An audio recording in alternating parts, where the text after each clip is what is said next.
Bonsoir à tous. Dans l'actualité ce soir, l'honorable Jean-Eudes Koundé, porte-parole des jeunes sages, notables et religieux de Dassa. C'est pour un appel à la cohésion sociale et à une présidentielle apaisée. C'est à l'occasion d'une séance d'échange devenue de sensibilisation sur les bienfaits de la paix et de la non-violence. Le reportage d'Imet Hélène Amoussou au début de ce 19h30. Les membres du système d'alerte précoce en apprentissage sur les techniques de la rédaction et de la diffusion d'informations sur la sécurité alimentaire. Un atelier ouvert à ce propos ce matin leur donne les rudiments nécessaires pour un travail efficace en direction des décideurs. Ils en ont pour 4 jours. Et puis, grand moment de réjouissance pour les fidèles de la communauté du Vaudou-Tron d'Assanté à Glazoué il y a quelques jours. Des manifestations au titre de 2021 comme l'exige la tradition chez eux. Les participants en ont fait une occasion pour, par ailleurs, réfléchir sur le devenir de leur congrégation, celle des dignitaires et adeptes du tron. Imet Hélène Amoussou repassera. Voilà, c'était là les titres. Je vous souhaite à nouveau le bonsoir. Tout de suite, allons à Dassa pour cet appel à la cohésion sociale et à une présidentielle apaisée. Cela est à l'adresse des populations de la ville et des alentours. C'est un groupe de jeunes gens qui a pris sur lui cette responsabilité citoyenne de parler à la conscience et au cœur des frères et sœurs du chef-lieu des collines. Il a été tout de suite soutenu par le député Jean-Eudes Koundé, membre du parti Bloc républicain. Imet Hélène Amoussou.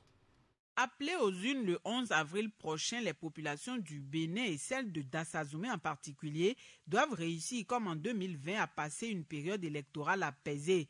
Pour rééditer l'espoir de l'année écoulée, la jeunesse de la localité avec à ses côtés les sages notables têtes couronnées dignitaires de tous bords et diverses personnalités religieuses ont appelé à la cohésion sociale et à une élection présidentielle sans violence. La démarche est soutenue par le député Jean-Eudes Koundé. Que la jeunesse, qui est le fer de lance de tout développement, tant local que national, dit oui à la cohésion sociale et à une élection présidentielle apaisée. Ne soyez pas complices ni directement ni indirectement de la rébellion contre les lois. Dès lors que les lois sont votées, le judiciaire se met en branle. Eux, ils travaillent sur la base des lois. Est-ce que ce qu'on a mis dans la loi est faux? Est-ce que c'est erroné? Non. La loi, c'est la loi. Union de prière, message pacifique et bien d'autres actions seront menées selon les organisateurs pour que se déroule à Dassazoumé et partout au Bénin une élection présidentielle conviviale. Pour cela, les confessions religieuses, a confié le père Fortuné Badou, sont déjà à pied d'œuvre. Cet élan de paix doit être maintenu et travaillé selon l'honorable Jean-Eudes Koundé. Le député, comme plusieurs autres participants, pense que la violence n'est pas utile. Elle est plutôt à tout point de vue destructrice. Ce qui importe pour nous ici à Dassa, c'est comment nous allons faire pour avoir de l'eau en permanence. Comment nous allons faire pour que les routes soient pavées ou asphaltées. Comment nous allons faire pour que les ouvrages d'art qui sont dans nos villages, que nous ayons des ouvrages d'art pour traverser les périodes de crue. Les stades, c'est de ça qu'il s'agit. Et c'est pour ça que nous sommes là pour plaider. Ce que nous demandons, c'est qu'il y ait la paix. Nous avons commencé à sensibiliser nos frères et sœurs en communauté pour qu'aucun d'eux ne soit artisan de division, artisan de discorde, semeur de zizanie, mais que tous et toutes soient semeurs de paix. Nous les supplions parce que nous sommes les pères de la nation. Si l'honorable nous a invités ici aujourd'hui, nous avons accepté. Nous savons pourquoi il nous a invités. Et nous sommes prêts à œuvrer pour que la paix règne chez nous et dans tout le Bénin. Le Bénin est unique. Il constitue un patrimoine commun et cher. De la préservation de la paix dépend son développement tant souhaité. Profitant de l'occasion, la jeunesse de Dassazoumé a appelé la couche juvénile des autres contrées du pays à œuvrer pour la paix en cette période électorale. La communauté Mori au Bénin a désormais un creuset pour échanger et promouvoir sa culture. L'organisation a été rendue officielle samedi après plus de 2 ans de préparatifs. Elle a ainsi décroché l'admiration et la promesse d'accompagnement des maires de Djougou et de Kopargo. Abdou Sahabi Idrissou pour le point. Invocation des divinités et les mains de leurs ancêtres pour implorer leur grâce et bénédiction. en vue d'une rencontre apaisée. C'est le premier acte qui lance officiellement les festivités du premier congrès constitutif des filles et fils maoris du Bénin. Autrefois dispersés suite à la dislocation de l'Empire du Mali au XIVe siècle, ils ont enfin décidé de s'unir dans un même creuset afin d'apporter leur caution au développement culturel et socio-économique des communes de Kopargo et de Djougou, terre d'accueil des Maoris. Après 2 ans de travaux préparatoires, de concert avec les têtes couronnées, sages et notables, les Maoris se sont donné rendez-vous ce samedi 27 février à Funga pour parler d'une seule voix et écrire une nouvelle page de leur histoire. En effet, il y a 2 ans environ, qu'un groupe de jeunes Maoris m'a approché à Cotonou pour me demander de présider le comité chargé de préparer les travaux de recherche et de réunification des Maoris, des collectivités Maoris du Bénin, en vue d'un congrès constitutif et de retrouvailles familiales. Aujourd'hui, je suis vraiment heureux et fier d'avoir accompli cette mission. À travers ce rendez-vous identitaire, culturel et cultuel, la collectivité Maori ambitionne vivifier ses relations avec d'autres communautés sœurs de la région. Une ambition pour bâtir durablement un développement local axé sur la culture. Une vision saluée à juste titre par les maires de Djougou et de Kopargo. J'ai tenu à être là parce que j'ai compris que désormais ce qui doit pouvoir nous unir, c'est la culture, c'est le développement. Nous devons donc rentrer dans l'histoire pour réactiver notre histoire. Parce que ce n'est pas du sectarisme, ce n'est pas de l'individualisme poussé que de chercher à connaître ses racines. Bien au contraire. C'est le sacrifice de tout un chacun et le devoir bien accompli de nous tous qui vont permettre le rayonnement de nos communes. On ne saurait faire son développement si on ne sait ce que l'on est. Cette rencontre qui pose les jalons pour la sauvegarde et la préservation de la culture Maori symbolise par ailleurs l'union retrouvée au sein de cette communauté. Le préfet du département de la Donga salue l'union retrouvée des filles et fils Maoris. Le préfet du département de la Donga espère que le développement de Funga contribuera à celui du développement de la Donga tout entier. Il voudrait espérer également que les travaux du Congrès aboutiront à des résolutions pertinentes. La vie associative de la collectivité Maori vient ainsi de prendre corps par cette mobilisation. Une fois le creuset porté sur les fonds baptismaux, ses membres se retrouveront chaque année pour parler non seulement développement, mais aussi et surtout de la promotion des valeurs ancestrales de la communauté. On va rester dans les parages. Les travaux de construction du stade omnisport de Djougou avancent bien aux yeux d'une délégation de la mairie de la ville descendue hier sur le chantier. Elle était emmenée par le maire Malik Gomina, que vous venez de voir sur le précédent reportage, pour aller voir par elle-même le niveau des travaux. Et sur place, son appréciation a été très positive. Alassane Arouna. Abdul Malik Seibou, sur le chantier de construction du stade omnisport de Djougou, situé dans l'arrondissement de Séro, accompagné pour la circonstance de quelques membres du conseil communal et des chefs services techniques de la mairie, l'autorité communale est ici pour constater le niveau d'exécution des travaux de construction de cette infrastructure sportive.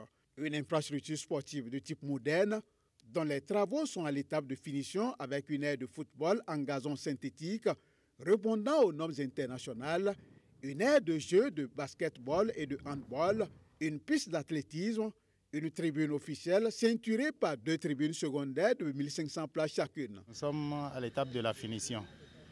Vous-même, vous venez de constater, les ouvriers sont à pied d'œuvre un peu partout, à l'intérieur comme à l'extérieur. Donc d'ici la semaine prochaine, on va démarrer les travaux de peinture. Le carrelage aussi est démarré. Donc la plomberie aussi est démarrée à l'intérieur.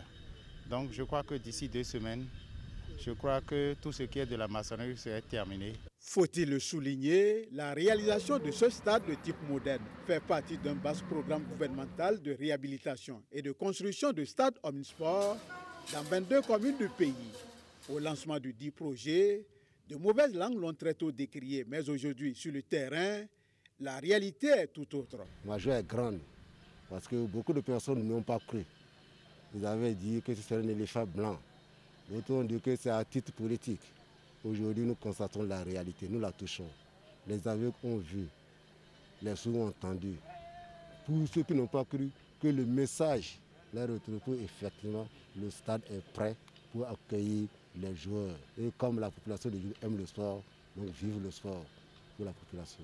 Une population de Djougou très attachée au sport roi et c'est à juste titre qu'elle témoigne toute sa gratitude au gouvernement et à son chef pour cette somptueuse réalisation au profit de la jeunesse. Aussi plaide-t-elle pour la réalisation d'une voie d'accès à cette infrastructure. Et ce que nous avons vu aujourd'hui nous prouve que dans les prochains jours, le sport à Djougou connaîtra une avancée remarquable. Il faut d'abord remercier le ministre du cadre de vie pour son implication personnelle dans la gestion du dossier du stade de Djougou. Et il faut dire que nous avons constaté que les travaux ont suffisamment évolué et ça donne l'aspect d'un véritable grand stade que Djougou mérite d'ailleurs. Il faut maintenant penser aux voies de descente parce qu'il y a des voies qui ceinturent le stade. Non seulement ça, l'accès depuis la route inter-État n'est pas facile. Donc c'est une doléance que nous formulons à l'endroit du ministre des cadres de vie pour pouvoir parachever l'œuvre qu'il a entamée. Ayant constaté que les abords immédiats de l'infrastructure étaient occupés par des riverains, le conseil communal présidé par le maire Abdoul Malik Seibou a décidé de procéder à une expropriation du domaine contre un dédommagement des propriétaires, histoire de donner une image attrayante à ce stade. Les gestionnaires de risque des ministères sont en formation depuis hier. Ils s'instruisent davantage sur des questions plus affinées liées au concept et à la méthodologie d'élaboration de la cartographie de risque et le plan d'audit. Voici le reportage de Clément Achadé et de Rachid Soubéro. Le projet d'appui à la gestion des investissements publics et à la gouvernance renforce les capacités des auditeurs et propriétaires des risques. Il s'agit d'une formation organisée en collaboration avec l'Inspection générale des finances sur les concepts de la méthodologie de l'élaboration de la cartographie, du plan d'audit et de mitigation des risques. Et pour cette première journée, la formation prend en compte les cadres responsables des ministères de la Justice et ceux du ministère du Plan et du Développement. À cet effet, les organes de contrôle des différents ministères seront renforcés. Donc l'outil de travail de tous ces deux organes, c'est la cartographie des risques, c'est-à-dire un répertoire qui présente les missions et tous les événements qui peuvent empêcher la réalisation de ces missions, de ces activités qui sont assignées à chaque responsable à son niveau de travail et présenter les mesures qui doivent être envisagées pour faire face à ces événements qui sont incertains, qui peuvent avoir des conséquences lourdes sur l'atteinte des objectifs assignés à chaque responsable. Donc ce qu'on attend d'eux, c'est qu'ils s'approprient la méthodologie, qu'ils comprennent les concepts qui sont liés à l'élaboration de la cartographie, à la gestion des risques et pouvoir l'utiliser au quotidien dans tout ce qu'ils font. Grâce aux différentes séances des formateurs et autres experts, les participants auront à s'approprier les concepts et la méthodologie d'élaboration de la cartographie des risques. Une stratégie du gouvernement qui vient en appui aux cadres légaux relatifs à l'investissement public, mais aussi à la bonne gouvernance. C'est une formation qui fait suite à une formation pilote l'année dernière. Et comme vous le savez, la question de l'audit basé sur les risques fait partie des directives que notre gouvernement, une des décisions importantes que notre gouvernement a prises par rapport à la gestion du budget de cette année. Et comme le dit son nom, nous travaillons pour réduire le coût de mise en œuvre des projets au niveau de notre pays. Nous travaillons pour réduire également les délais de mise en œuvre des projets. Et nous travaillons pour qu'il y ait une meilleure exécution du budget d'investissement au niveau de notre pays. L'un des principaux résultats attendus de cette formation est la maîtrise des outils d'élaboration de la cartographie des risques de chaque ministère pour plus d'impact sur le développement. La carte qui sera établie à l'issue de cette première phase servira à faire un plan basé sur la méthodologie d'audit basée sur les risques. À Cotonou maintenant, un autre atelier, celui-là ouvert aujourd'hui sur les techniques d'élaboration du bulletin d'information. Il concerne les membres du système d'alerte précoce qui devront ainsi travailler à renforcer leurs capacités rédactionnelles et de diffusion d'informations pertinentes sur la sécurité alimentaire au Bénin. Ils en ont pour 4 jours. Et voici le reportage de Narcisse Alancé et d'Henri Ganti. Autour de cette table soigneusement dressée dans cette salle des Alaï Hôtel de la Plage à Cotonou, des membres du système d'alerte précoce. Ils sont ici à l'école du comité permanent inter-État de lutte contre la sécheresse dans le Sahel-SILS pour approfondir leurs connaissances en matière de rédaction et de diffusion des informations disponibles sur la sécurité alimentaire. Aucun pays n'est à l'abri d'une crise alimentaire. Les enseignements récents de l'année dernière nous ont montré qu'aucun pays n'est à l'abri. Donc, tous les pays doivent pouvoir mettre en place des systèmes efficaces pour mieux juguler d'éventuelles crises alimentaires. Vous n'êtes pas sans savoir que nous traversons actuellement une crise sans précédent, à savoir la pandémie de la COVID-19. Il y a beaucoup d'enseignements à tirer de cette pandémie et cet atelier essaie un peu de faire le lien avec les outils de prévention et comment faire face pour mieux faire face et juguler certaines crises telles que cette crise que nous traversons actuellement. Et pour faire face à cette crise et la juguler, il ne suffit pas seulement de collecter les informations pertinentes, mais il faut savoir bien les analyser et les rédiger dans un langage et un style approprié, d'où ces assises. En l'absence du ministre de l'Agriculture, de l'Élevage et de la Pêche empêché, c'est son directeur de la programmation et de la prospective qui a présidé la cérémonie d'ouverture. Ce dernier a surtout insisté sur les enjeux de cet atelier. Vous conviendrez avec moi, chers participants, que la sécurité alimentaire constitue un enjeu majeur aussi bien pour le gouvernement que pour les institutions partenaires du Bénin et que pour cette raison, il est de notre devoir de soigner la communication autour des sujets y afférents. Mesdames et messieurs, pour ma part, je peux vous rassurer que le ministère de l'Agriculture, de l'Élevage et de la Pêche portera une grande attention aux propositions d'amélioration des outils d'information et de communication en matière de sécurité alimentaire que fera la présente session. Il s'agit pour les initiateurs des présentes assises de poursuivre les efforts importants déjà réalisés ces dernières années pour préserver les acquis.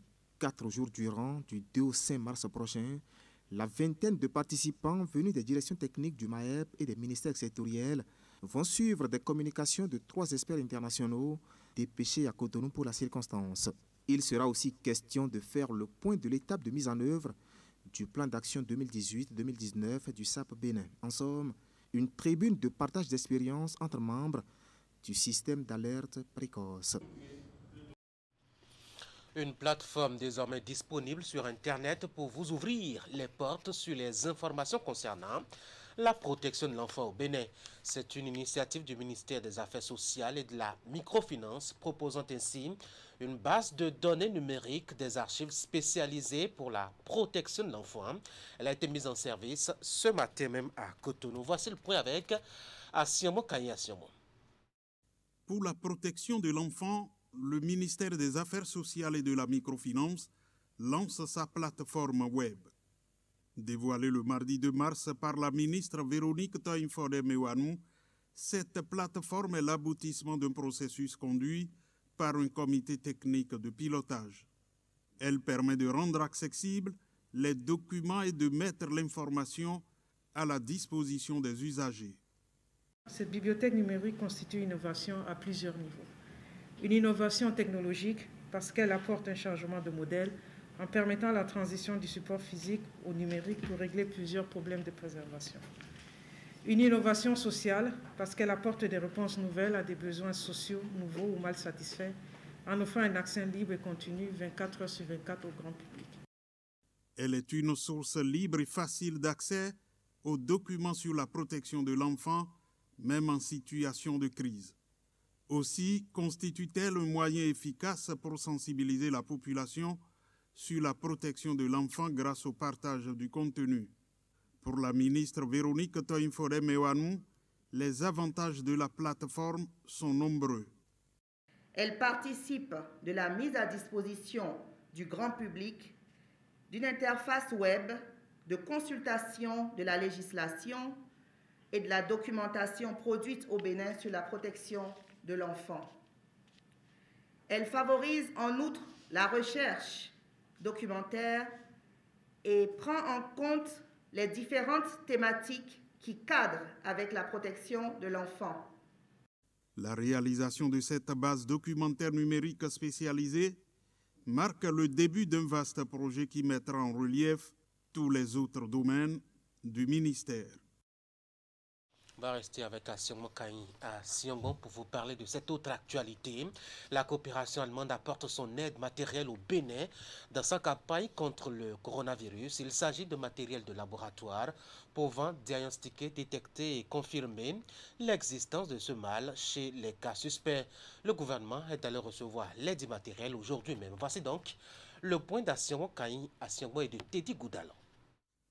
Des matériels de laboratoire gracieusement offerts au gouvernement à travers son ministère de la Santé. Et c'est Benjamin Humpati, l'autorité en charge du secteur, qui reçoit ici à titre symbolique le don de la coopération allemande qui va permettre un diagnostic assez efficace et rapide de la pandémie de Covid-19. Votre appui de ce jour vient à point nommé et va fortement contribuer à la riposte du Bénin contre la deuxième vague de la pandémie de la Covid-19 qui se révèle encore plus virulente et qui nous oblige à renforcer nos moyens d'action dans tous les domaines de la riposte, notamment dans celui de laboratoire. Monsieur l'ambassadeur, cette cérémonie m'offre encore une fois l'occasion de saluer votre engagement tangible aux côtés du ministère de la Santé et surtout du gouvernement du Bénin dans sa croisade contre cette pandémie de la Covid-19. Le besoin est là et se fait sentir donc. Ce don d'intrants de laboratoire comporte essentiellement des kits de diagnostic pour la détection et la confirmation de la Covid-19. En plus de ce geste de la coopération allemande, le Bénin reçoit également une mission d'appui technique qui va renforcer les capacités des acteurs des laboratoires de référence des fièvres hémorragiques de Cotonou et environ. Ils ont promis de rester ici pendant une semaine et de contribuer, comme ils ont fait déjà 2 fois, si je ne me trompe pas, et de contribuer à aider en premier lieu le laboratoire à, disons, agrandir, renforcer ses capacités et surtout, cette fois-ci, pas seulement dans un cadre général, mais aussi d'aider renforcer les capacités de détection des mutations nouvelles du coronavirus. C'est le moment pour le Bénin et l'Allemagne de se féliciter une fois encore de la bonne collaboration qui les lie. Les deux parties s'engagent à maintenir cette flamme d'amitié qui, selon l'ambassadeur, ne s'estompera jamais. Mesdames et messieurs, on va retourner dans les collines et retrouver Imet Elena Moussou pour ce reportage. Il y avait fête récemment chez les fidèles du Vaudou-Tron d'Assanté dans la commune de Glazoué. Ils se retrouvaient ainsi dans le cadre des rendez-vous annuels de célébration, cette fois-ci au titre de 2021. Ils en ont d'ailleurs profité pour réfléchir sur l'avenir de leur creuset. La confrérie des dignitaires et adeptes du Tron, le député Edmond Agua de l'Union progressiste, était à leur côté. Voici le point. Comme les années antérieures, le culte Tronkweto Deka Alafia a encore été célébré ici à Assanté dans la commune de Glazoué. Occasion de prières et de rituels divers, le rassemblement selon les organisateurs est une célébration en différé de la fête des religions endogènes commémorée chaque 10 janvier. Moment de réjouissance et de retrouvailles, l'événement a réuni adeptes et dignitaires venus de l'ensemble de la commune. Diverses activités ont meublé les manifestations. Nous avons compris que le 10 janvier qui se fête est consacré à toutes les divinités. Donc on a tendance à ne pas voir les troncs roulants à cette fête. C'est pourquoi nous avons organisé une autre fête nous avons choisi un autre jour pour fêter la fête de Vodou.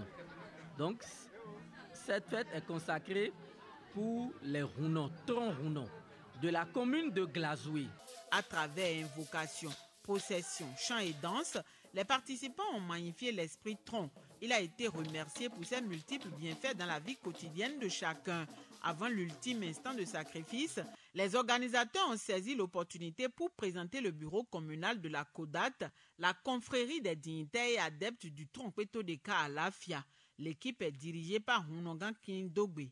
Observateur extérieur au monde du culte tronc, l'honorable Agua voit dans les tableaux artistiques et culturels la richesse de nos traditions et valeurs endogènes. Le député a envoyé pour la circonstance une forte délégation pour soutenir les initiateurs. Je me suis retrouvé en pleine activité en Afrique. Ça prouve que l'Afrique regorge de beaucoup de potentialités culturelles. Quand j'ai vu les différents dignitaires, aujourd'hui, je me suis rappelé du 10 janvier. Nous avons profité de cette occasion pour instaurer le bureau CODAT de la commune de Glazoué, dont je suis le président. Cette fête a été une occasion de retrouvailles et honorable Agua, il nous a soutenus massivement. Et nous prions pour qu'il soit récompensé au centuple, que les divinités le gratifient et le montent à plusieurs échelons.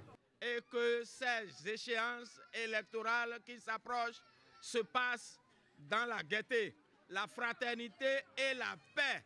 À la fin de la journée de réjouissance, l'assistance a prié pour la paix et l'union dans le pays.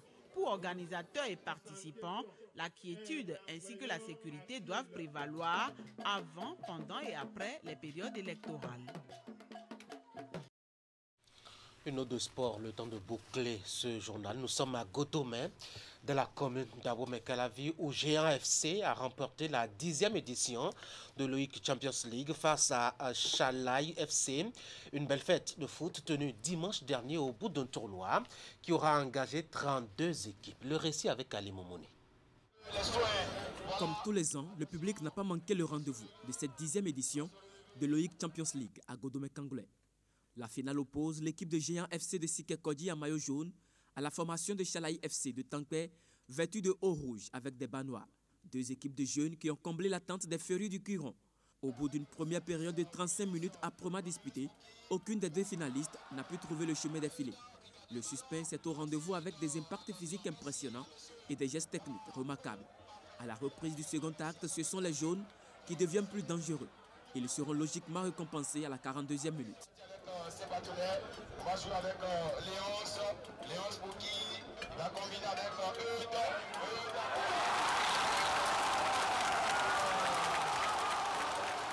Eudo. 1-0 et l'équipe de Chalaï FC tentera tout pour égaliser. Mais ils ne parviennent pas jusqu'au coup de sifflet final. Géant FC de Sikekodi remporte la 10e édition de la Champions League de la Ligue olympique interclub de Godomé. C'est une joie immense. C'est une joie immense parce que lors des éditions précédentes, nous étions éliminés en demi-finale et maintenant nous voilà en finale et la coupe a été remportée. C'est une fierté pour nous. C'est vraiment un coup dur, mais on n'a pas démérité. C'est pour notre première participation et Dieu a fait que nous sommes venus à la finale. C'est une grâce pour nous. Et l'année prochaine, on reviendra davantage pour pouvoir remporter la coupe. Les 3 meilleures formations de la compétition sont toutes reparties avec un ballon et un jeu de maillot. Ils ont également reçu des enveloppes financières. De plus, l'équipe vainqueur Géant FC s'empare du trophée aux grandes oreilles. Une belle fête. Mesdames et messieurs, les appels à la paix et à la non-violence dans le cadre de la présidentielle prochaine au Bénin se multiplient. Cette fois-ci, c'est Dassa qui a mêlé sa voix au concert. Nous avons fait un tour là-bas grâce à Imet Hélène Amoussou, toujours disponible. Il y a eu 2 notes de sport, notamment de foot, dans ce 19h30 qui s'achève ainsi. Un tournoi de proximité, vous venez d'avoir les images. La 10e édition de l'OIC Champions League qui connaissait son épilogue dimanche dernier. Ali Moumouni nous a fait le point. 32 équipes y ont pris part et à la fin, une seule l'a remporté. C'est Géant FC, un peu comme pour confirmer son nom.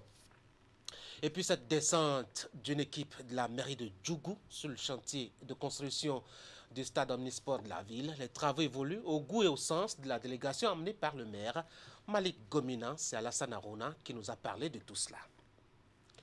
Voilà, ce fut un plaisir d'avoir été chez vous avec les nouvelles de ce soir. Vous avez un dernier rendez-vous de l'information. Ce sera à partir de 19h30. Moi, je vous vois demain à 22h30. Moi, je vous vois demain à 19h30 à Cotonou. Ce sera pour d'autres nouvelles du pays. Bonsoir.